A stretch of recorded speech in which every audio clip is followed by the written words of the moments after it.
and welcome to Spiritually Speaking with Lauri Albert. I'm your host, Lauri Albert. Spiritually Speaking is a show that embraces all things spiritual. And what I like to say at the beginning is that everything is on the table, nothing is off, as long as it's spiritual related, of course. We talk about all things spiritual and life topics. I have guests, and I take your calls on the spirit line over here.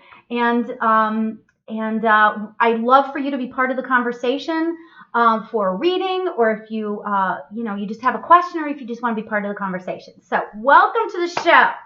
I am super excited to have my very special guest on the show this week. Her name is Terrie Huberman. Hello. Yay!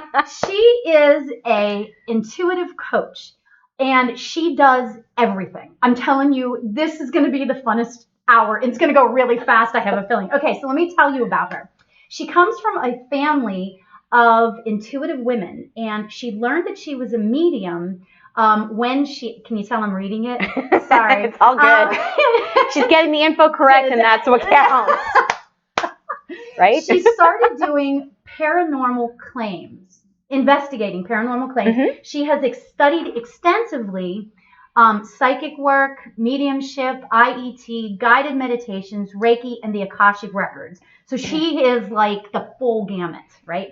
And what is the coolest part about Terrie? Well, not the coolest, because she's got a lot of really cool parts, but she got her start in, did you get your start in it? But anyway, improv. So she comes to the spiritual world with a really cool, I don't want to say ideology, but a way of being. Like, whenever I always talk about how I like to do my readings, they don't have to be sad and, all that stuff. I like to be happy. She comes at it from the same sort of perspective of like laughter and humor is, because spirit doesn't have to be sad. No. Laughter is healing. I think so too. Absolutely. Why not make somebody laugh? Exactly. So thank you for being on the show. Thank you for having me. Oh my God, I'm so excited. So I got to tell you guys, oh my God, for the last 45 minutes, we have been in tech hell. It's been unbelievable. And I am not lying. Okay, so I couldn't get the Skype line up.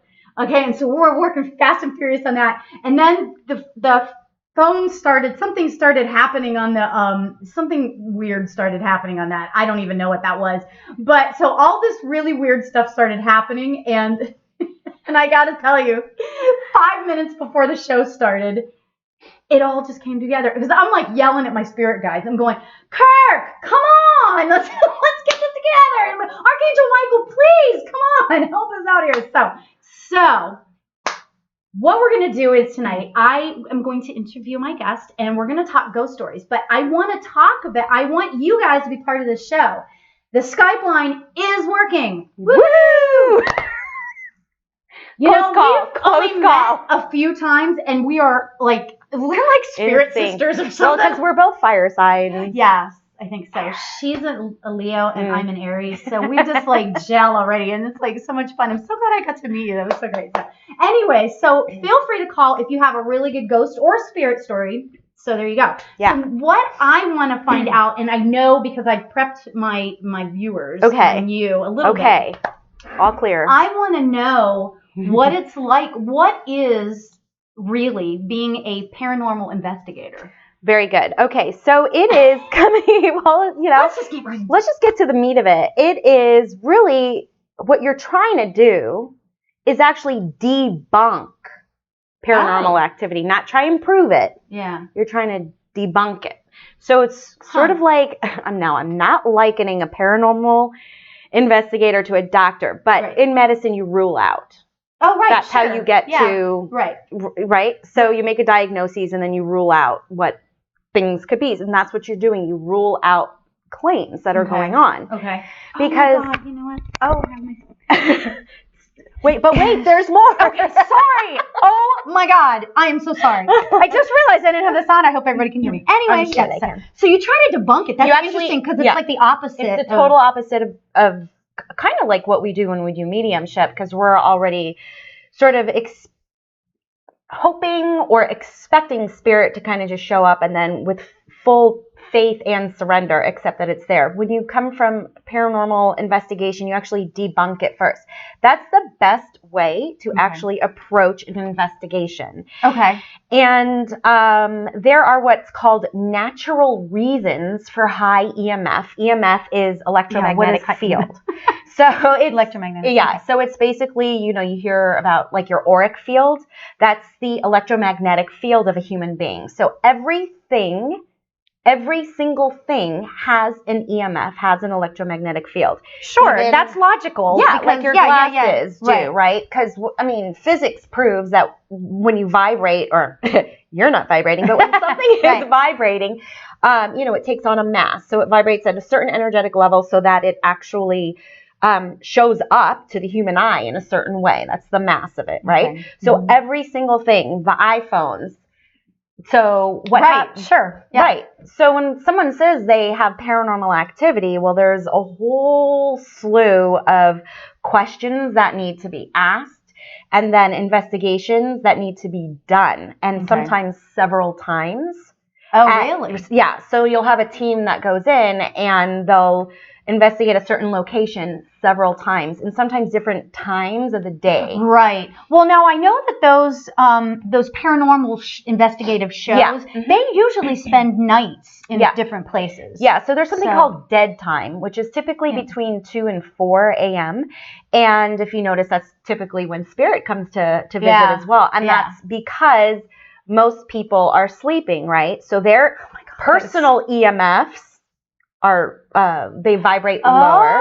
The lights are off, right? Okay. So that emits less energy as well. Right. Sure. There'll be less cars on the road. That is so amazing. You have less interference with true, authentic measurement of EMF. Oh my gosh, that is so. I never considered that. I mean, I knew that they did it at nighttime and stuff like that. That's so cool. It's basically so that there's less interference. Yeah. Okay, so that I could go so many different directions because there's so many questions I have about this. But let me ask you this. Yeah. Have you ever gone to? Okay, so there's multiple places, specifically in Los Angeles, there where you could go. Is there one place that you've been in the Los Angeles area that you've had like really high? Yes. And one of them is just my favorite place. I've been blessed and lucky enough to investigate the Pasadena Playhouse. Oh my God, I love the Pasadena Playhouse. 4 times. Oh yeah, that's authentic there. Oh yeah. That is so cool. It's really awesome. I've seen many plays there. Oh yeah.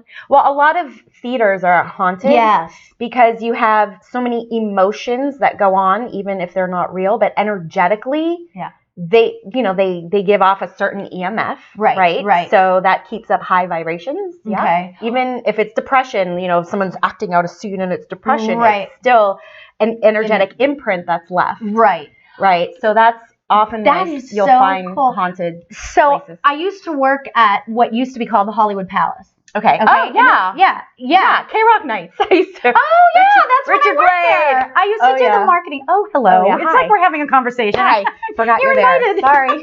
No, but we used to do, I used to do marketing there, and we used to do K-Rock Nights and the Power Nights and all that stuff. But my office, this is my one, okay, I'm just going to say it. This is my pretty much my one and only ghost story. So I'm just going to tell it, right? Yeah. Because I only have one. Well, I probably have other ones. I have spirit stories, but not ghost stories. But anyway. So I'm in my office, which is under the stage, right? And I had to go upstairs to do something, right? So I'm walking up the stairs, and I thought that it was a fly that was coming towards me, but it felt more than a fly, and I went like this, but it was a breath, it was a breeze of air, is what it was. Okay. And this is so long ago, right? That's a long time ago, and I wasn't aware of like all of the stuff. I believed in it, and I had little things happen, but I never. So this breeze went, and I was like, "Oh my God!" So I walk up to the front, and then there happened to be these people there. Then I said, "Oh my God!" It was the weirdest thing. This breeze, just like blew through, and there's no possible way. It's downstairs. It's under the stage. There's nothing there. Yeah. And they were like, "Oh my God, that was a spirit. It passed through you. You must." And this lady was so sweet. She goes, "You must be pure of heart, because that's the only way that they would pass through you." And I went, "That would be me. Pure of heart." But it was so funny. So that's like my one and only kind of ghost story. Yeah. So that was fun. Now, have you been to the palace like to feel there? When I used to go there when I was a kid. Yeah, well, I'm at that age. I knew I was psychic growing up, but you don't quite label yourself when you don't really know what's happening. Once you figure out what's happening and you can kind of do it again and again and again, then you go, oh, okay, this is how I am. So I couldn't necessarily, I didn't really know I was an empath. Like when I would go there, I'd always feel like it's just weird, right? There's just like a lot of vibration that you're feeling. Yeah. So I couldn't quite label it, right? But now when I look back, I'm like, oh yeah, there's total activity there. I was there for recently for the Hollywood Chamber of Commerce. I think it was like 2 years ago. They had a whole big it's called the Avalon thing. now. Yeah, the Avalon. People would know. Yeah, exactly. People might know it now. The younger kids that are listening, they would know it. The youngins. And I remember walking in like pretty much now as a full-blown psychic medium going, oh yeah, I just wish I had time to really. I want to go back now. Investigate and all that. Yeah. Oh, it's fabulous. You always know when you walk into some place and you're like, you can just, you just this is quite interesting. Yeah. So you had stuff happening to you from when you were a kid that you remember. Not so much where I would see dead people per se, but I would have a lot of premonitions. I would have dreams. And I would kind of see, I remember one time as a kid, I think it was like 6 or 7, something was tugging at my covers, like on my bed, and I sat up, and I had those mirrors, that like the sliding mirror closet. Yeah. So I sat up and I looked, and I saw that my face was the head of a wolf. And I was like, what the mama is that? So I was like quickly pulled over the covers. Yeah. But yeah, there were always things. That's got to be some sort of sign or something, don't you think? Well, maybe it's my animal totem. I don't quite. That's great. I don't quite know because I'm not into shamanism that much. Though I believe in it and I love it. There's got to be something. Yeah. I don't quite know. Yeah. There's so many different modalities to all that. All of this stuff. Yeah. You could just study it all, and you could take your entire life and keep studying this stuff. It's so amazing. So how did you get into paranormal investigation? So, believe it or not, there was a television show on A&E, and it was called Psychic Kids. I love that show. Yes. Yes. Seriously. Seriously. We're going to have a 6-hour show. All right. So, no, I'm just kidding. So I used to watch that show, and I said to myself, I could do that.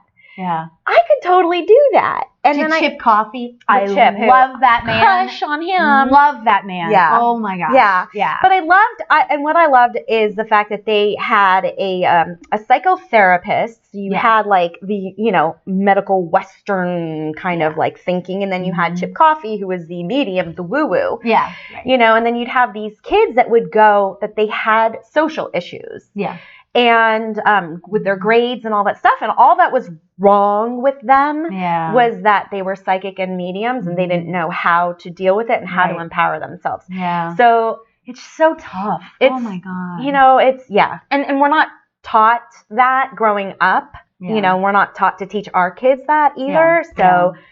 So anyways, I said, gosh, I could totally do that. And so I started doing some research, and it's actually really hard to get onto a paranormal team and then one that's good. Yeah, because there's a lot of crap out there. Yeah. Many of these people feel like they're video game folks. Yeah. Like, I don't know, they can save the world. Yeah. And that's just not, if you come from like a real scientific background or interest, so true, like you truly understand and you get it. Yeah. So I did. I was able to find a team, and I was in Los Angeles? Yeah. Well, no. Oh, in the Inland Empire. Oh, okay. That's far. Oh my God, yes. Oh, okay. Yeah, because I'd be going out to investigations in like Victorville or. Oh wow. Yeah, like really, really far. Corona, Covina. I can't even talk. Anyways, all over the place. But really far, and you're investigating from like 2 to 4 in the morning. It's exhausting. Yeah, I bet. Yeah, I'll bet it was like, so what you tried to do is debunk it. Oh yeah, my God. that's the reason for going in for anything like that is to prove that it's not true. So what is this is really interesting question. What would be sort of the percentage of debunked versus, oh, there really is something going on here? That's a good question. Most paranormal claims are bupkis. Really? Well, yes. You know what? That's so true because I have a lot of people come up to me and say, I have a spirit in my house. Oh my God. I don't want to burst people's bubbles, but the reality is, and this is, let's think logically about this. Yeah. If there was as much paranormal activity that is claimed, and that was true, there would be actual Ghostbusters. Oh yeah, good point. That's so true. And there would be proton packs, and this cell phone would be a mini proton pack. Right. And there would be advertisements everywhere, and sponsorships and all that, and that would make my job a lot easier as a psychic medium. Yeah. So let's just be real. Yeah. Okay. So that makes so much sense too, because we know that there are spirits here, but the spirits that I deal with as a medium, they can't maneuver things necessarily, or like you would think. If they conjured up enough energy, yes. Are there things like poltergeists? Yes. Are there things like demonic possessions? Yes. However, they are so rare, and typically they happen because someone has absolutely no boundaries and has severe psychological issues. Really? Yes. So, and that's the spirit? No, that is the human that would brings that in, attract it. Yeah. Ooh, so even when you hear things like attachments, the odds of having an attachment are very low. When you have an attachment, there's usually and typically, and I'm so sorry for bursting people's bubbles here, but there's usually some sort of psychological issue. Oh. And you find this out by, going through a questionnaire. You meet with the people who are making the claim. You investigate. You find out information. You find out, oh, well, she's actually just lonely because her husband travels a lot. So she's looking for a way to get attention. Okay. So she tells all these stories. Wow. Oh, this is happening and that's happening. And in her mind, they could be real. Yeah. So I don't want to discount that. In her mind, they're real, but there's no actual validation. There's no data that can be collected to corroborate that is so amazing. That is really amazing. But my question goes to then, okay, so have you ever been in an insane asylum, or what used to be an insane? Because those paranormal shows. And well, let me just my daughter used to watch those, and I used to make her go in the other room because I can't. With what I do, I can't attract any of that negative energy. So but she would want to watch one of those shows, and I'd be like, even you just saying that can create it. So you have to have that, because that's a boundary issue that you just kind of made waver. Right. To answer your question, yes. I went to Waverly Hills, which is in Louisville, Kentucky, which is supposedly one of the most haunted locations in the U.S. Had a really fun time. Right. But I can't imagine you not having fun. Whatever, I can have fun in the box. And then another sensitive, when you do paranormal investigations, the psychics are called sensitives. I and another sensitive fell asleep in the most haunted area. Oh my. So I posed the question, how haunted is it if the two psychics of the group fall asleep? When there's feel safe, and you don't just fall asleep. You have to feel safe to fall asleep. Right, sure. Yeah. So I mean, we were able. The other psychic was able to tap into some psychic imprints, that's great, but that doesn't mean that it's haunted. Right. Okay. So she was able to get some of her verification, by going back with records. Okay. So that was cool. Totally. That's authentic. Right. Tapping in psychically into energetic imprints, no problem. That doesn't necessarily mean there's paranormal activity. Right. Sure. Yeah. Okay. So along those lines, that was cool. Oh, that's great. Yeah, that's really cool. The scariest thing that happened to us there was we were all sitting in this huge room. There's 6 of us. And all of a sudden, a bat flies in. It's like flying. God. Now, we're like from the LA area. I mean, you know, it's like we don't know bats. A freaking bat flew in and we all screamed so loud and just all dispersed. So that was the scariest thing that happened to us. Really? There? Yeah, in that location. Yeah. So, okay, so tell us a good ghost story. Tell us one of your things, like something that has happened to you that or something that you've picked up or, right. You know. So one of my favorites was when we did Barney's Beanery, which is in Los Angeles. Okay. Yeah, it's allegedly haunted. So all of you listening that live in LA, Barney's Beanery, I want to go then. Allegedly. Allegedly. Oh, okay. Yeah. We were able to investigate. It was so cool because the house used to be originally, there was a family. It was originally a house. Oh, okay. And a family lived there. I can't remember all the history, but there's an area in there, which I can't actually go into details, but there's an area where I was walking by. And we have this as an EVP, and it's a Class A EVP. Unfortunately, with the tech, a Class A means like a real, super clear, extremely clear, high quality electronic voice phenomena on a recording. Oh, awesome! Right, okay. And it actually ended up being a disembodied voice, which means that the spirit was able to conjure enough energy to match the vibrational frequency to the human ear so that I was able to actually hear. Oh my God. So you hear on the EVP, which I have, if any of your guests want, I can email you a link to it. We just don't have the technology to kind of post it right here. Yeah, I know. Now. I'm sorry. I'm tech, but not that tech. Of a little girl calling my name. Your name? My name. Oh my God. Yeah. She knew you were there. Yeah, I hear Terrie, and it's not my voice. Yeah. And I remember looking back going, what's that? Because I thought one of the other investigators was calling my name.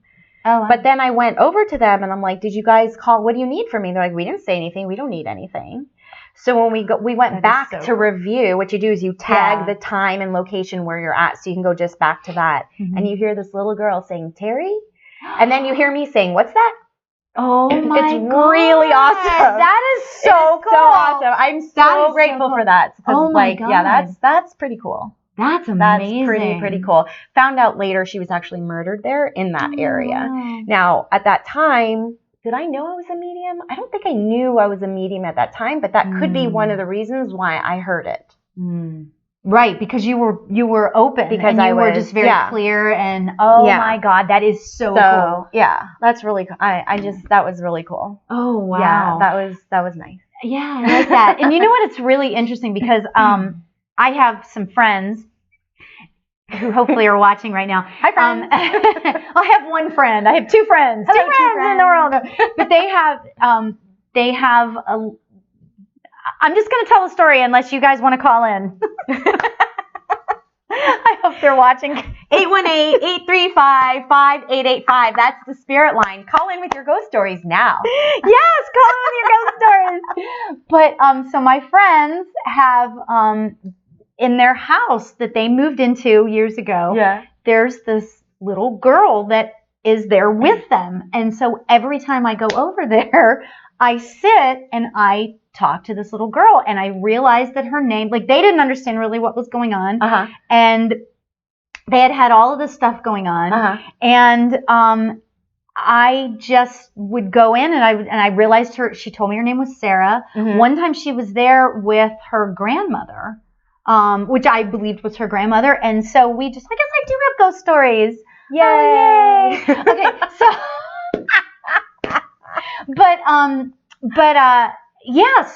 so now every time I go over there, I'll like to sit quietly for a few minutes and see if I can talk to her, because one of the friends likes to sort of play with this little girl, and like in the middle of the night or whatever, if they're awake, the spouse of this friend doesn't like that at all. It kind of wigs her out. So she doesn't want to have anything to do with it, right? So it's really an interesting okay. Someone's calling. Let's see who this could be. Uh-oh. Hi, you're live on the air with Lauri and Terrie. Who are we speaking to? Hi, it's Marcy. Is this one of those two This is people? one of my two friends. Hi, honey. Hi. So, Marcy, are you the friend that enjoys having Sarah around? Not even a little bit. Wait, so what bothers you? Because she just creeps around and she makes noises and she tries to kick me out of my house. She's in love with my husband.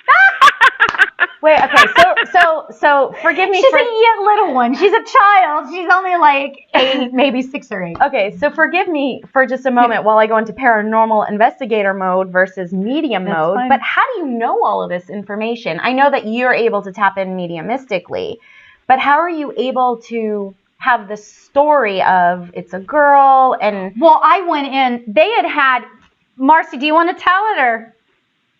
No. Go ahead. They had stuff going on. Like they had lights turning on and off, and they had wasn't there a ball or something or was there? I forget what the initial stuff was. Something the dogs see her. Mm-hmm. Okay, and the dogs see her. The cat. She was laughing. You could hear her laughing. You heard a child laugh?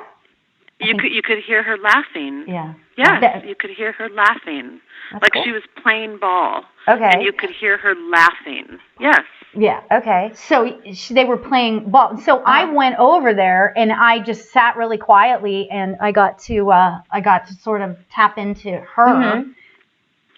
And the rest is history. This is years ago, yeah. and for me, whenever I actually get a spirit and it's on there, and I know it's a spirit, I always tell people talk to them. So I tell Marcy. Yeah, I was just gonna say. Yeah. I mean, it doesn't sound. I mean, just from what you've said, I haven't had a chance to actually sit and interview you and the whole thing.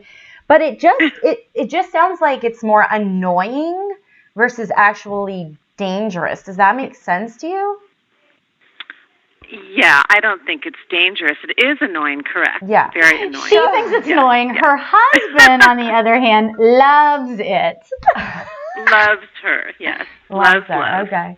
Well, yeah, so the first thing I would suggest is both of y'all getting on the same page. They're not. But if that doesn't happen, No. But I mean, there's no, I would, if I were you, and that's just me, like, it's just me, but I would listen to Lauri and I would build a relationship up with her. So at least you don't have to be annoyed with her. What do you say about that, Marcy? But do you Marcy, think she really is in the painting or is she in the house? Oh, I wasn't even going to go into that. There's a painting that they have. It's a very old painting. Okay. And it's a little girl. And I don't know if it's that little girl. I feel like it very well could be that little girl because we believe that painting actually was a human being, right? Like that really was somebody, right? Yes. Right. Okay. So we think that was this little girl. Now, what happened to her, I don't know. And what all of the story around it. But I know that she likes to play. And sometimes she'll come over and she'll sit on my lap. I mean, and she's playful. That's good. She's playful. I mean, but it creeps Marcy out. It's a bit of a far-fetched. It freaks me out.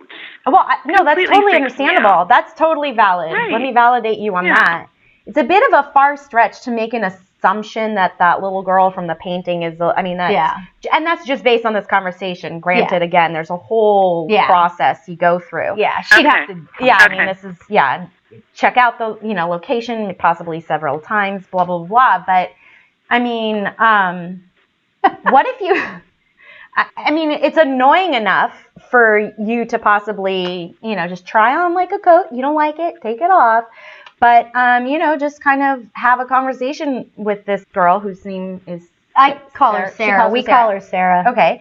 And just say, hey, look, I totally get that you don't want to leave this space. I totally get that you love hanging out with my husband.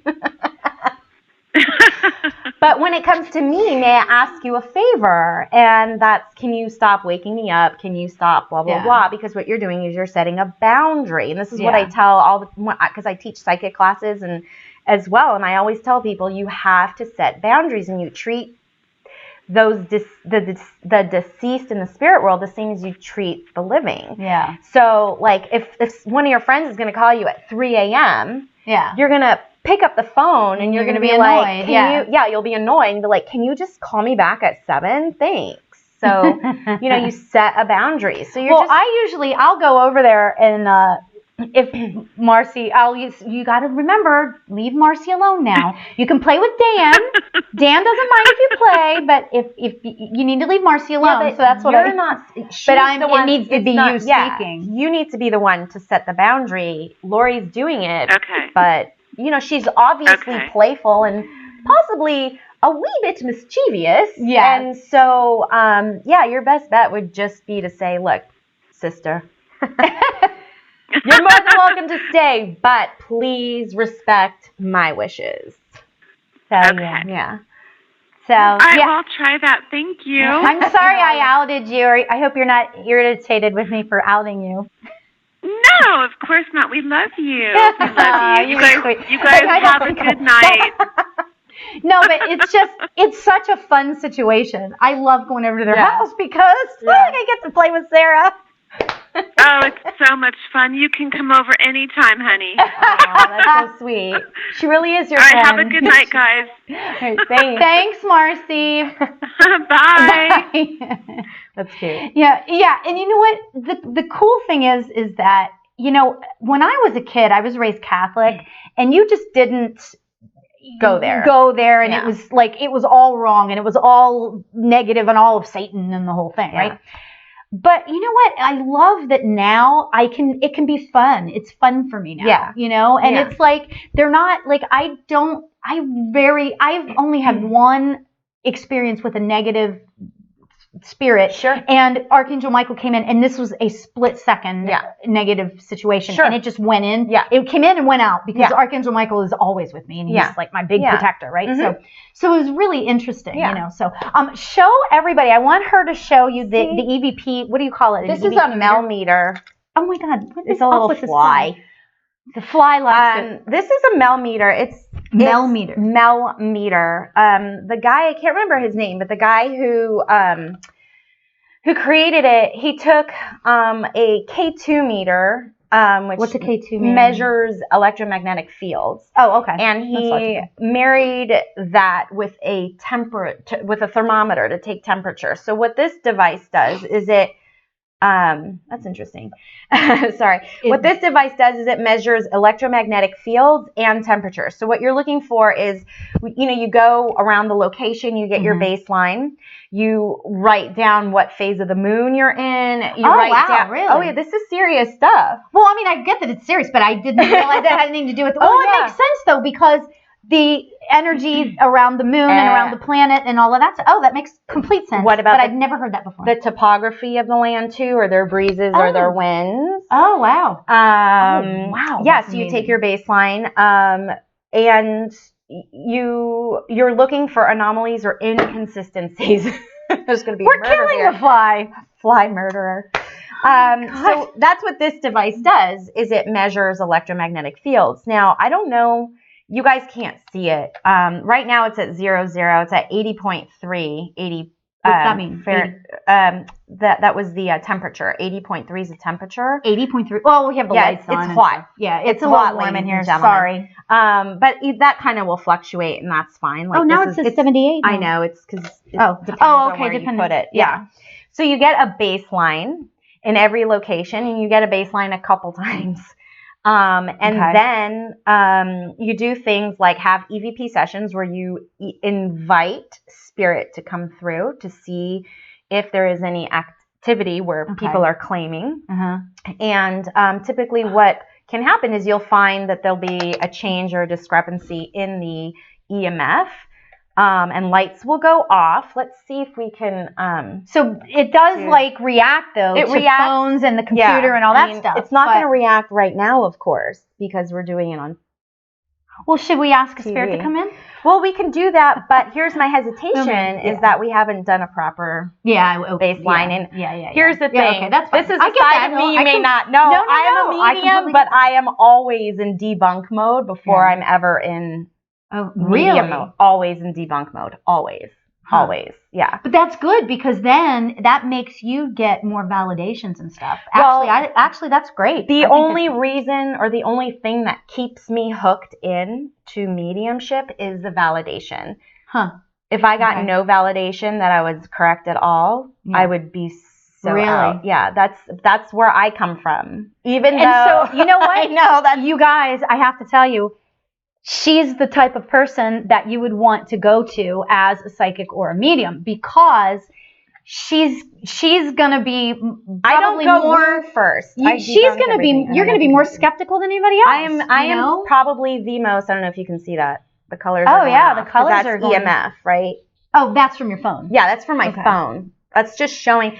Because, like, people will claim, oh, I see things and stuff. If you're in an environment that has high EMF, maybe there are power lines or maybe we often will find things behind walls, electrical panels that people don't know about. Right, yeah. That gives off high EMF. You can matrix, see things, hear things, all that, which isn't actually there. But, yes, I am actually probably we have a caller. Ooh, we have a caller. We have a caller. Okay, so great. Yeah. Hi. Hi, you're live on the air with Lauri and Terrie. Who are we speaking to? Hello? Hey, can you hear me? We can. Hi. How are you? You're live on the air. Hey, this is Cynthia. Name? Who is this? This is Cynthia. Cynthia! Hi, Cynthia. Cynthia is Hey, there was a lag on the recording, so I was a little confused, but I walked away from my phone. And I wanted to ask you guys a question just to participate. I once lived in a home long ago with my ex-husband, and we lived in this apartment, and the other family members in the home were terrified of what they call dark spirits, right? So they said there was these dark black figures that would come in the middle of the night, and they would pull the covers off of them, and they would hold them down, and they would see them walking through the kitchen. However, I lived in the very same house with them at the same time, and I never experienced anything scary. Yeah.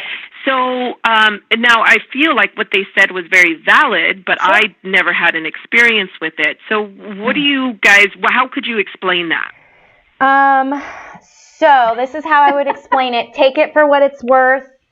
I'm not sure how you're going to feel with the answer that I give you, but just consider that I don't know what their experiences mentally were, but just consider the fact that their emotional and mental stability wasn't at the highest level, I guess you can kind of say. So, like, even if they were like really anxious, or not even necessarily if there's something wrong, but maybe like a high level of stress or anxiety or something. Yeah, and it could be that they were feeding off of each other as well, because the odds are very high. That for sure, yeah. The odds are very high that if that location was haunted, valid to the point of what you're saying, which is like almost demonic activity, you would have experienced something on some level. But your boundary setting and your belief system was probably significantly higher and stronger and more intact than theirs, and they probably fed off of each other. And again, I don't know them, and I don't know what their relationship was like. And you'd be surprised when you know, a lot of times there's abuse going on in the home, whether it's emotional or physical. So, I mean, again, not saying that that's the situation. I'm not saying that's the situation. All of those things can come into play. They can come into play. And so it's just something to just kind of consider. That could be, and that's honestly what I figured, because they were very superstitious, very fearful. They were high anxiety, and they were having horrific experiences in the house. And I was and there was a couple of times, this was before I was a practicing medium, but there was a few times that, I had an experience and I did see things, right? I actually saw spirits, but it was so light and not a big deal for me. So I figured it was because of their state of mind that they were having this experience. But I wanted to ask, because if that topic ever comes up to me, I wanted to, just have a clear idea of how to explain to somebody else what it could possibly be. Yeah, and it wouldn't surprise me if they were on some sort of medication as well. I'm not saying drugs. I mean, maybe drugs, but illegal drugs when I say that. Well, but you know what though? I mean, it can all come into play, for sure. And my takeaway is that from what you guys are kind of talking about is that it could be any, we sit here and we say, they could be, something might be going on mentally, but we all have stuff going on mentally. But it's boundary setting too, just remember. Yeah, that's true too. And I don't know what their relationship was like, and maybe they needed attention from each other. So, and who really knows? Yeah. But it just sounds odd that you wouldn't have experienced anything, or, just within your minimal experiences, which sounded more in the norm. For paranormal. I guess it's so weird to say normal and paranormal, but normal and paranormal. More of the norm and the paranormal. Did you say that you weren't a practicing medium at the time though? I was not. No. You were not. Yeah. Okay. But you're still an empath, so you can still feel stuff and know stuff. I mean, So and I definitely saw, a couple spirits come through very clearly. However, they were not scary before. And I also have a very healthy relationship from a very young age with spirits. It wasn't something scary for me. However, they were terrified. Yeah. So thank you, ladies. I feel like that explains a lot, and it really just It just confirms what I was believing. So what I felt about the situation. Cool. Excellent. Great. Glad we could be of help. Or she could be of help. I don't know. I'm just talking. I don't know. All right. You guys have a wonderful evening. Appreciate the call. It's a pleasure speaking. Okay. Bye. Bye. It's interesting because my brain is sort of working now on overdrive about all this, but it's really fascinating to me that we create stuff in our minds.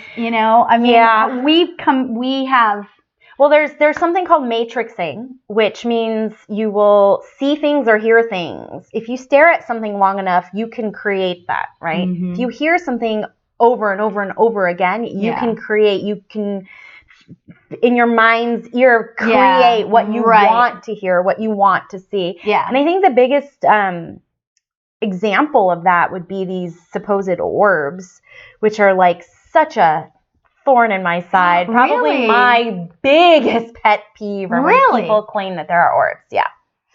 What are orbs then? Orbs are self-emitting light, right? Okay.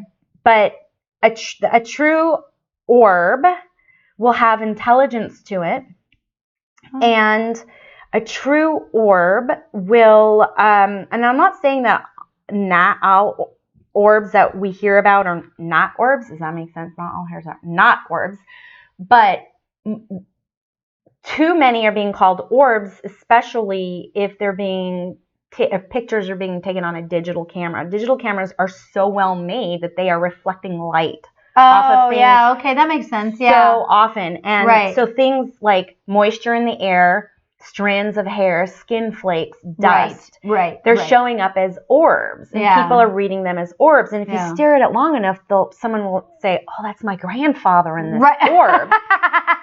And 99.9% of orbs are not orbs. Right. They are reflections of light. And photographers know this. Yeah. Cinematographers already know this. Okay. But the lay person doesn't know this. Right. And that's really a fascinating thing. And so you'll take a picture, like earlier we took a digital picture, and there might be like an orb here, and it's not either one of our grandfathers. Yeah. Right. It's a reflection off of this or something from there, and we've been able to recreate situations like that. Yeah. Now, the true authentic way of knowing whether you have an orb or not in still shots, you use film. Oh, so film doesn't, you wouldn't have you wouldn't have that reflection. You take 3 successive shots, then it happens. So you have the 3 shots before, or as soon as you notice it, you have 3 shots. Sense. Yeah, right. And then 3 shots after. So you have like the documentation of it moving. Also, orbs, if you see it on video, if you notice that they're falling down, what falls down? What is it that causes something to fall? Exactly. It would go up, maybe. I mean, and if it was a real something. If it was a real self-emitting light, it would go like this. It would go up. It would go like this. It would go like this, and it would go like this. All right, so that's a good thing. Down. That's a good thing to know. But unfortunately. Yeah. And it's just such a pet peeve because I'll see on Facebook, oh, look at my grandfather's in this picture. And I'm like, oh. I don't want to say your grandfather's not in that picture, but there's not enough evidence to say your grandfather is in that picture. You know what? I love that you're a skeptic. I'm a skeptic. But I'm the most skeptical woo-woo person you will ever meet. Okay, so how does that work? Like when I love science. When you give somebody a reading, how does that work? A mediumship reading. I have to surrender and trust that the information that I receive is going to be validated. So you can't get that unless you're working with somebody. Right. So, yeah. And I like that. That's so cool. That's like, I love that because, like I said, and I said this before, but I'm just so drawn to this idea that you would be somebody that I'm very skeptical. You would want to go to. Like if I was not a medium and you know, I would want to come to you because what you're getting then is going to be, you're going to make sure it's real. I know you've experienced this as a professional psychic and medium. You'll give a reading. They'll say, I have no idea what you talk about. Oh, that happened last week on the phone. They go home, right? Yeah. They go home and they do research or they talk to family members and then they find out that information is true, right? So that's valid. The information as an evidential medium you gave them is valid. That is a type of corroboration of data. Right. So when I do the same thing, I do the same thing. I give what I get, right? I surrender. I allow the energy to come through. Okay. And then most of the time you don't know they'll say yes, you're right there and then, but you don't even know that you're really, really right till after the session when they really call you and they go, oh my God, you were so right. Yeah. You weren't just right, you were so right. Yeah. That is also a piece of evidence. Look, when people go... Oh, we have a call. You know Carly? Yeah, that's my daughter. Oh, hi, daughter. It's my daughter, Carly. Oh, look how cute. Hi. Can you hear me? How are you? Can you hear me? Yes, can you hear me? Yes. Terrie, this is my daughter, Carly. Hi. Carly Hi. Carly is a natural medium, and it's amazing. As long as I have been studying, going to classes and doing this, and she just does it sort of naturally. She's very, very talented. So perfect. So what's going on? Well, I had a question for Terrie, actually. Oh, okay, good. Well, not just a question. So I am going to tell a little story, a little ghost story. So this was a few years back. Me and my mom went to a haunted house in Sedona, Arizona. Actually, it was a haunted hotel. Okay. That's cool. And we kind of did this little ghost investigation kind of little course, I guess. Not course. We just walked around the hotel and kind of we each had our own digital cameras and we would just take pictures and see what we got or took video recordings and everything. That was and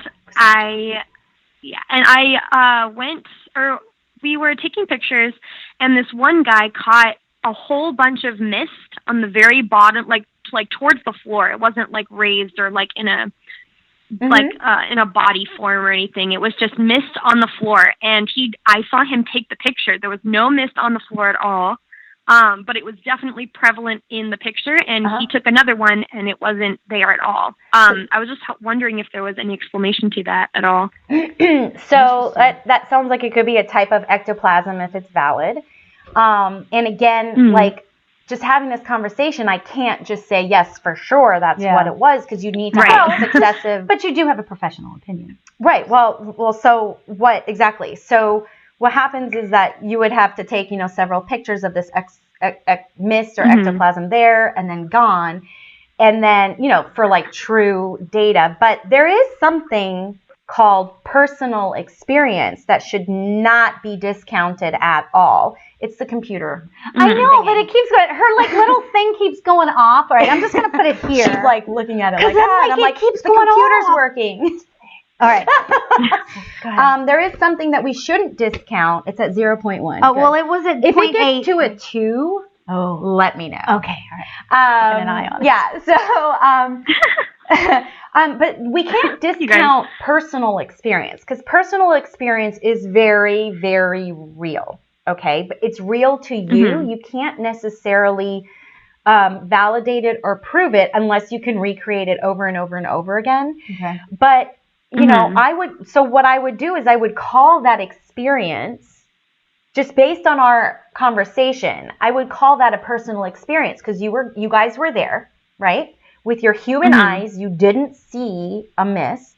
This dude took pictures of a mist, and it was a mist in the picture. Right now, we don't know what lights were or where anything was, but so I can't. I mean, in all honesty, most likely it was not paranormal. I just got to be honest and just tell it like it is. However, interesting. It could still be a paranormal experience, a personal experience, and those. So when you say personal, you mean that like the spirit that is with, like a spirit or something that is with that guy, right? Like so, sort for of example, when you go to your friend's house, right? That's a personal experience that you are having. I see what you're saying. Okay, right. Do you understand that, Carly? Yes. Now here's the thing. So there are people that can see orbs with their human eyes, and they're not using a camera, right? That would be a personal experience, right? I mean, we didn't capture it as any type of evidence, but it was a personal experience that they were able to see an orb flash. Or move. Well, this was actually taken on the camera. Like, there was a picture of it. So would that still be a personal experience? It would be more of I can't deem that paranormal activity, because I don't know, what kind of camera it was taken on, what were the, like what phase moon, there's a lot of things. Again, you have to understand, I come from a very, I'm here to I'm debunking this first more than anything. So, I mean, we don't have pictures before, you have it during, you may have some after, but are the pictures successive where you can see it in each shot kind of moving in the same direction? Did other people see it? What were you feeling? What was going on? You see, there's a lot more that goes on to actually call it paranormal activity versus a personal experience, if that makes any sense. Interesting. Yeah. Well, thank you. You're welcome. Super informational. Informative. So cool. Isn't that great? That was a really cool answer. So thanks for calling in with the question. Yeah. Thank you, Carly. Of course. Have a good show, guys. All right, thanks. Bye, honey. Bye. So, see ya. Okay, so here's my question then to you is, do you ever get scared? Have you ever been scared? Like, really scared? Like, terrified? Get it? Yeah, Terrified. See what she did there? Yes, the first and only time I got so scared was actually my first mediumistic experience. And it happened to be during a paranormal investigation. Oh, wow. What I now can call it is blending.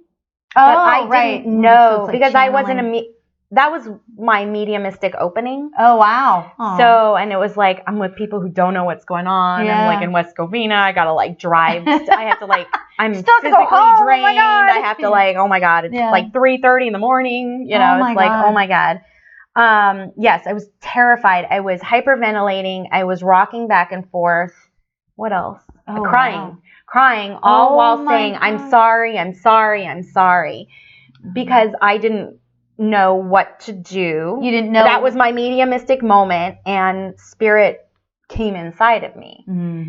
So I was like, so that was terrifying. Now I know what to do. I've got boundaries. I know how to detach. Now, now I call my personal way that I call that channeling, and I do that. Yes, I do it's that. Channeling. Okay, yeah, I think now, it's channeling. Have you done that since, and do you like to do channeling? It's never been like that. Yeah, I love. Well, because you weren't prepared, and you probably didn't know what to do. I had no to get clue. into that it. Was scary as scary. Yeah, scary Terrie. Yeah, it was terrifying. It was absolutely terrifying, and it was physically draining and exhausting. Yeah, I bet. Yeah. And then, so were you aware when it like left kind of thing? Yeah, because then I stopped and I was like, I could breathe again. And I was like, everybody was like, what just happened? And I'm like, I don't know. And I was also at the time, I was like feverishly writing. So it was automatic writing too. Oh my God. So you were doing the gamut. You know, so, I was like that stereotypical, like media, you know, what you would see on TV or the movies. Yeah, I was that girl. Wow. Yeah. That's actually, terrifying. Yeah. Terrifying. So that's when I said, and that wasn't enough to like turn you off to the entire thing. I don't know. Yeah. No. Interesting. It wasn't. Yeah. It wasn't. Because there's an element to the unknown, and if you're interested in this stuff, you're interested in it. You're interested in the good, bad, or indifferent, you know? Yeah. I mean, thankfully, I was raised Jewish, which is a religion that embraces mysticism. Mm-hmm. So I've always been involved, and Judaism believes in reincarnation. So none of this, like, was so far or distant for me that I was like, you know, I just kind of said, oh my God, I was just you know, now I know it's called trance mediumship, right? Or channeling, which is really what it is. Yeah. It's all. I now channel angelic energy, and when I do automatic writing, I channel. But I mean, great. Yeah. But I just, you know, so wow, because that's pretty amazing. It's weird, you know. But you know, it's normal. It's paranormal, right? But it's normal, yeah, for us, yeah. And you know what? There's an element to this whole conversation that I wanted to bring up. You know, a couple weeks ago, actually, I want to go further back. When I was young, before I even embraced that any of this stuff was real, things would happen. And I would just sort of fluff it off. I didn't tell anybody, blah, blah, you know, that whole sort of story, right? And but I always thought that I was strange. I was weird. Sure. I was different than everybody else. Nobody else is going to have these weird things happening. They weren't dramatic things, but they were little things here and there, okay? Mm-hmm. So I grew up thinking I was weird, okay, which I am, and that's great. But, you know, I'm 52 now. I embrace the weird. I'm like, fine. Well, when I was in 40s, I embraced the weird. It's fine, right? But what's interesting is that throughout figuring out that I was weird and embracing the weird, I started to embrace and be who I was supposed to be in the world in order to give back to the world what they were supposed to have, or what they were supposed to sort of get from me. Yeah. You know what I mean? Like everybody has a thing that we're supposed to get from them. Yeah. I believe that every interaction, every single person that's going to see this video is like there's a reason why we're interacting, right? Yeah. So what is your take on that? Like, do you feel the same way? Like, did you grow up feeling that you were weird and then it sort of morphed itself into having this like, okay, you know what? I get my place in the world. Do you like? Yes. I compensated with a sense of humor because I thought it was weird. No, we can. Do you want to get it? Okay, one last call. And then I want to hear that story. Hi, you're live on the air with Lauri and Terrie. Who are we speaking to? Wanda. Hi, Wanda. How are you? Good. How are you? Good. Do you have a scary ghost story for us? Well, I have experiences. My love of my life, my husband died. 1995. Okay. I had two girls. They were 10 and 14 at the time. Okay. We had a house. I sold it within the year. 1 year of him dying. He had a truck, and we lived on a 2-lane road, or 4-lane, but you'd have to back out across this road, high school across the street. Right. You know, we had a life. Right. Everything was great. He passed in a motorcycle accident. Oh, sorry. Shortly after. Well, thank you for that. Shortly after, we also had a Rottweiler. His name was Damien. Mm-hmm. Shortly after he died, we had a fireplace, and there was a mirror right up above the fireplace, and this dog would sit and spin and look up at that mirror all the time. Oh, wow. After Rodney died. Every night he went into the girls' room and he made a circle from the girls' rooms, just like he was checking. Oh. I sold the house a year after he passed, and I went into, an apartment somewhere far away and never even knew how to drive on this 294, and, I just had to get away. Yeah, yeah. It was a bad choice, but things started happening. Things would move. My daughters were, like I said, 10 and 14. We'd be sitting in the front room, and I had a sliding glass door. I had a fake plant sitting on the floor in front of it. My oldest daughter had some friends over, and, the plant lifted up, and there must have been 5 people in the room. Like levitation? Plant lifted up. Like levitation? Yes. Wow. Yes. And started shaking and went right back down on the floor. Oh, my God. That's when I knew it started. Well, it was a bad area that I decided to move into. Needed to get out of there, moved into another place, far away, went back closer to where we lived when Rodney died and where we raised our kids. Mm-hmm. His sister lived there.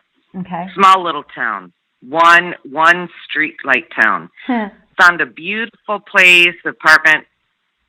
All of a sudden, my youngest daughter was closest to him, and her bedroom was on the other side of mine.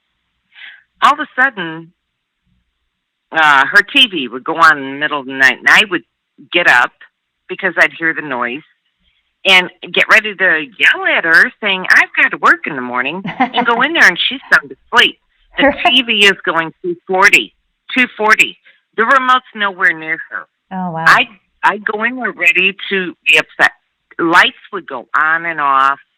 My other daughter her bedroom was off the kitchen. She'd say, Mom, I hear those cabinet doors opening and closing all night long. Everything just went nuts in that place. But I know it was him, and my girls can validate this. There's so many things that happened, and I've always believed. I've told Rodney before he died, you better let me know you're here. Well, son of a gun, yeah. I swear to God. He listened. There are nicer ways. Well, I have to tell you, I don't know if are you getting something from him? Because I'm connecting with him. I really feel like I'm connecting. I'm not mediumistically from a paranormal investigative background. I just don't, believe it or not, I don't have enough information to actually say yes or no or any of that. But if you're connecting mediumistically, it would be different. I'm not getting anything. Let me tell you what I'm getting. I'm not actually, and I'm going to be honest, I'm not getting that he's saying, yes, that was me. Yes, that was me. But what I am getting is his energy is completely all around you. And he thinks that this is the funniest thing ever. Oh, yeah. I mean, so right on with that. Yeah, I really get that he had an incredible sense of humor, and he loves that he was able to do stuff. Now, I don't know that all of it is him, but I am getting. I had a father. I'm sorry to interrupt you. My father also lived with. He was dying of cancer after Rodney died, and he was supposed to die like within a year of being diagnosed, and Rodney died. Dad lived on 4 more years and lived with me after Rodney. And I swear to God, I think that the Lord knew what he was doing because he knew I needed something. Yeah. Because I was in the 2 of my own and the whole deal. So, you might be getting my dad's energy because he was a goof. Oh, well, he loved to play pranks on the girls. Oh, yeah. Who was a little bit heavier? That was Rodney. Okay, because I feel like it's Rodney then that's with you, and I feel like that he is with you all the time. He is just with you all the time. It's like he's your he's like your overseer. I know that sounds kind of weird to say, but because I wanted to say protector, but he's like no. She doesn't need protection. I swear to God, that's what I'm hearing him say. Oh my God. What? That is so right on. Yeah, all right. That's so right Oh my God! Well, we met when I was 14. He was 16, and we were together when he died. 31. I was 31 when I buried him. You don't need the protection. 30. You don't need the protection at all. But he's like your overseer. He's like with you. And that is sort of what I'm getting the message for you, is that he is just with you, and you should never doubt it. And I don't know if you do this, but I would talk to him. Do you talk to him? All the time. Oh, okay. Because he hears you for sure. And, it's just like, I tell people this all the time. It's just like creating a new relationship. You had a relationship with him on the earth as humans, right? And you got to know each other, even though you were young, you got to know each other and you had your relationship. Well, he's crossed over to another plane now, but so you have to sort of relearn that relationship. So, I really feel like that he's with you a lot. He loves the kids. I mean, the kids were like, he had so much fun with the kids. I feel like that he was very, I don't want to say playful in that, like he would play necessarily, but he loved being with the kids. He had so much fun with the kids. I think he's talking about the grandchildren because he never got to meet any of them. And that would make sense because he can't play with them. So, yeah. Oh, wow. But my oldest daughter always tells me, I only have 2 grandsons, but I have 5 granddaughters.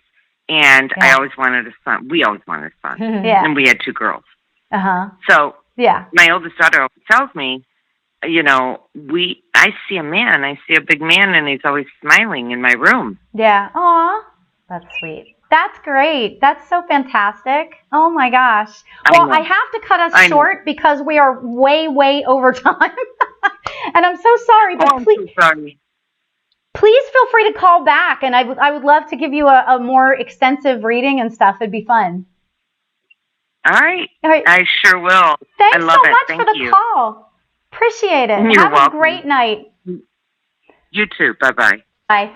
And, you know what, I really wanted to say to you that you are so loved. I hope you're still listening, but you are so loved. This man loves you. Oh, my gosh. So I'll leave it at that. So, but I wanted to give us, because we're like way over time, but I wanted to give you another minute because I wanted to hear your experience based on what I had said. Did you feel weird as you were a kid? Yeah, I felt weird. I was also a very chubby kid. So a lot of times I felt, being an empath, you just don't know how to, so I would eat my way through everything. I ate my way through my childhood. And I think what happened was I compensated with humor so that I would look or come off as more normal because I could connect with people and then I would make them laugh. Right. So now I've just been able to kind of marry both, but I'm way more secure. I own this earth suit. And so everything now is a lot more normal, even though to the outside world it's not normal. But once you accept it and you take it, you own it and it's yours. Yeah. It's totally different. But I was weird, just different weird, but weird. But you know what? It's so cool coming into your own, even if you're older, coming into your own and being surrounded by people who get that weirdness, and that are like people, there's more and we're not weird. Yeah, exactly. So listen, before we go, I want you to tell me about the 2 events you have coming up. Yes, great. Thank you.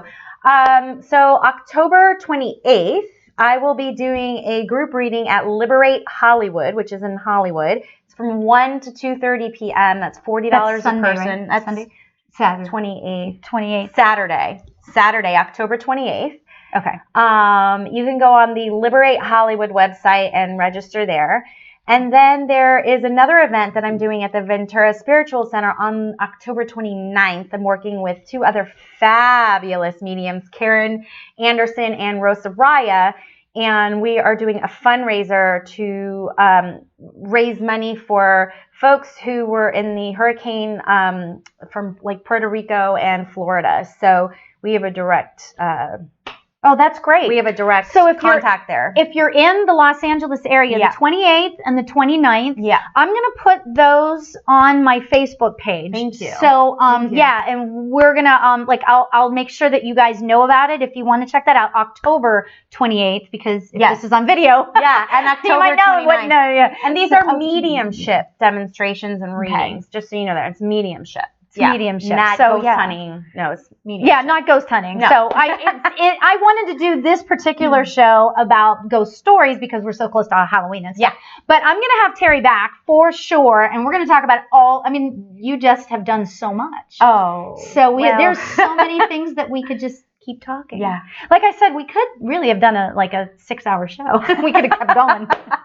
Now we'd be exhausted. We'd be sitting there going, kill me, But, so you can reach Terrie at, what is your website? It's terriehuberman.com. Okay. And I'll put her website on my Facebook page. My Facebook page is, at spiritually Lauri. Okay. So, and you can, find me at, Lauri Albert, a happy medium, intuitive, and life advisor, I believe is what I have it listed as. So, but you can reach Terrie online. Oh, she has a Facebook page too. Yeah, it's Terrie Huberman, Intuitive Coach. I'm on Instagram, Twitter, the whole thing. And she does it all. And she would be somebody that, if you're at all skeptical, she would be the one. I debunk first.